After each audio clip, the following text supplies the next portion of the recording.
You know, they can keep their Rift Cafe.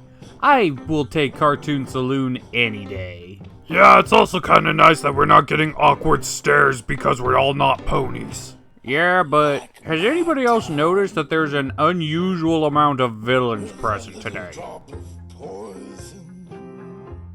Maybe it's a special. A Cartoon Saloon villain's only special?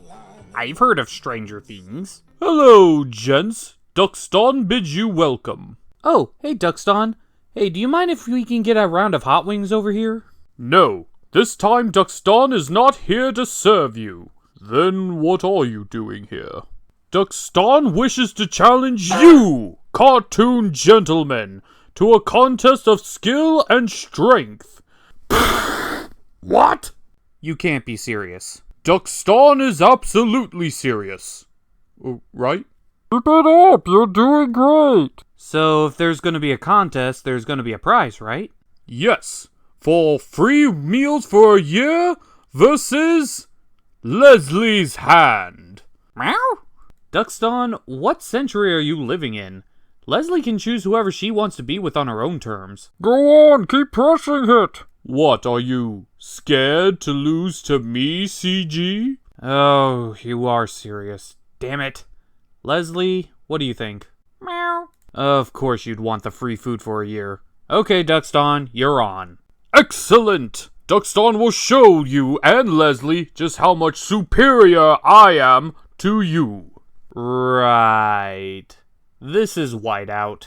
The episode begins at a Horde winter base as Team Catra is currently freezing their tails off trying to search for some all-powerful First One's tech. Catra is of course hating it up there, but Entraptra is just being Entraptra.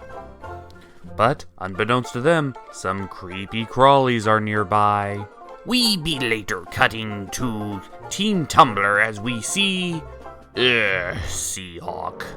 Seahawk and all of his idiocy. But at the very least, he's a little bit easier to swallow this time, because he's not so much egotistical so much as struggling with his own confidence.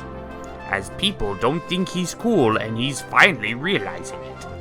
But it's weird that throughout all of this, all I'm thinking of is, where be the other princesses? Where are they?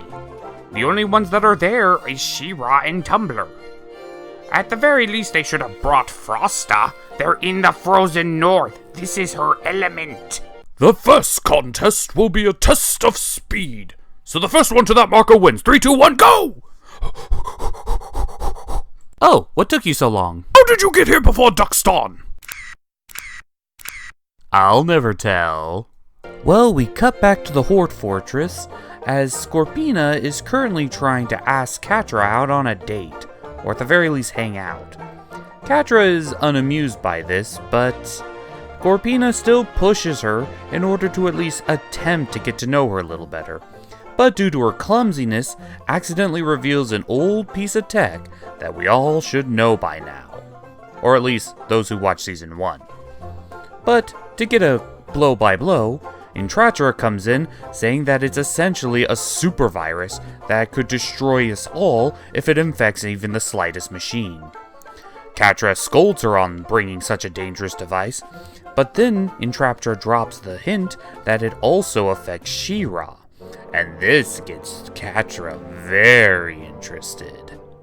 But when it rains, it pours, as all of their drilling drones seem to go offline simultaneously of each other, so they must investigate the incident. We then cut back to Team Tumblr, as unfortunately we have to put up with more of Beta Boy, and I'm not talking about Bo, trying to figure out why people don't like him, as She-Ra senses a disturbance in the Force, and they must investigate. Look, Seahawk, I hate you. I hate everything about you. Your entire existence offends me. If I had to choose between hanging out with you and somehow contracting scurvy on me balls, you get the drift. But I'll give you some advice. If you have to ask people if they think you're cool, you're not cool. So as the Horde tries to figure out what the hell went wrong with their drilling operation, Team Tumblr arrives, and thus the epic fight ensues. She-Ra does her usual stick and... Wait, does Seahawk have a lightsaber? When did Seahawk get a lightsaber? Why hasn't he used it up to this point? What the hell? Whatever. So while Beta Boy Bo is currently trying to convince Entraptra to rejoin the good guys, which of course she doesn't, She-Ra is taking on Catra. The fight seems to be going well within She-Ra's favor, and she has Catra pinned down. But Catra has an ace up her sleeve, and she uses the power of the first one's tech to turn She-Ra into rage mode. And she starts attacking everyone in her line of sight, including her friends. Her friends try to stop her, but she overpowers them and sends them tumbling off a cliff. And Catra, well, she's gloating about this, but with no one else to turn her anger on, she goes after her, and Catra realizes she fucked up. Duckston's next challenge is a challenge of strength. Ha-ha! Top this.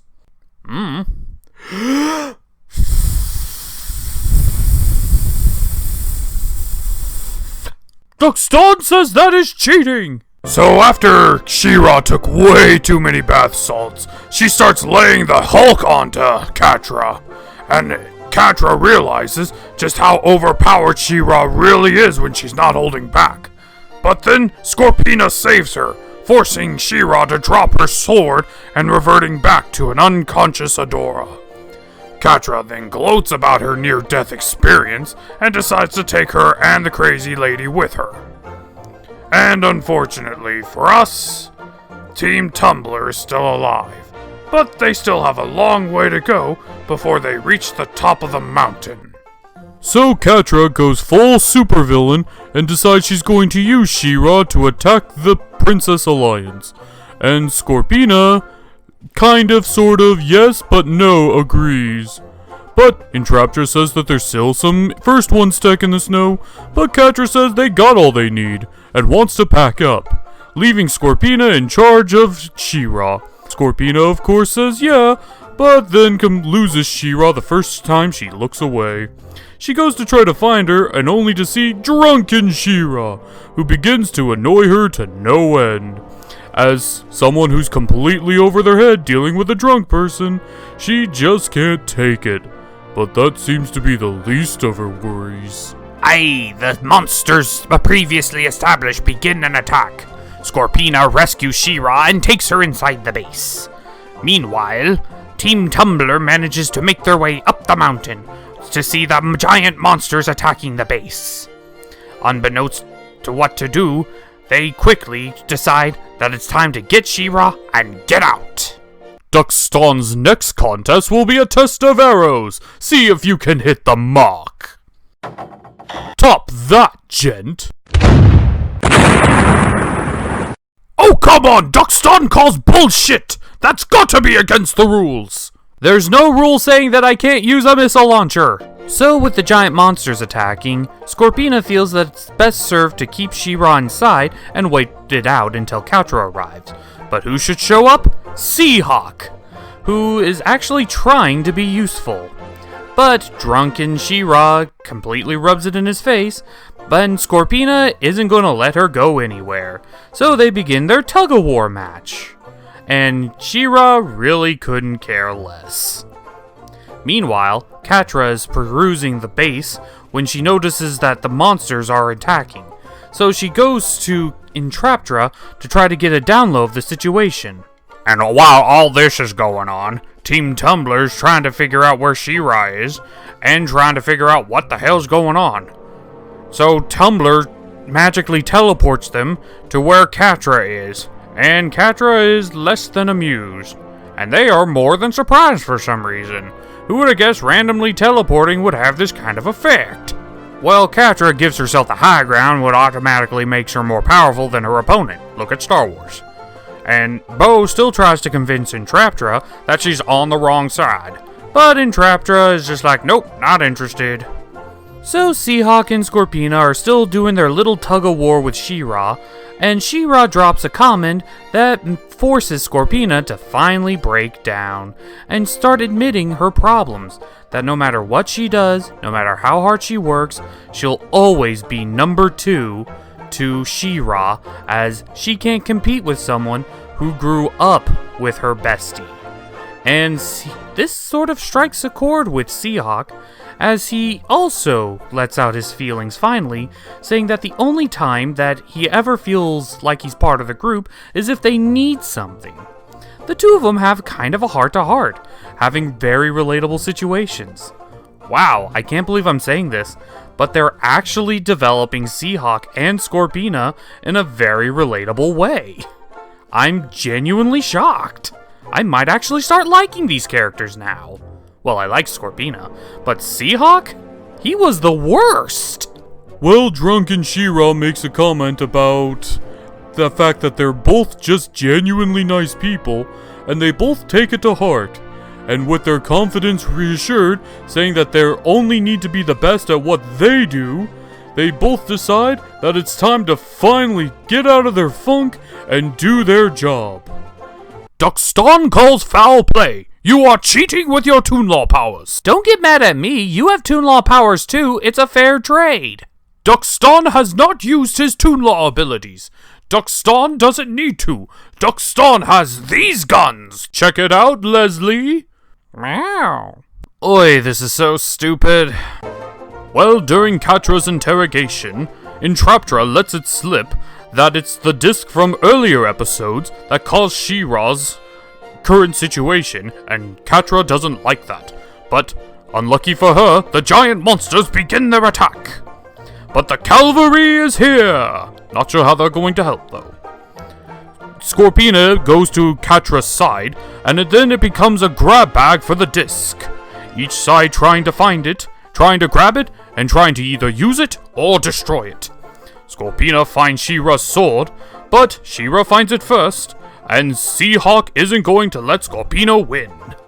The giant monsters continue their attack, and Catra is going more and more insane, not wanting to destroy the disc even if it means to save her life, and that soon bites her in the butt as the giant monsters begin attacking her, forcing her to flee for her life.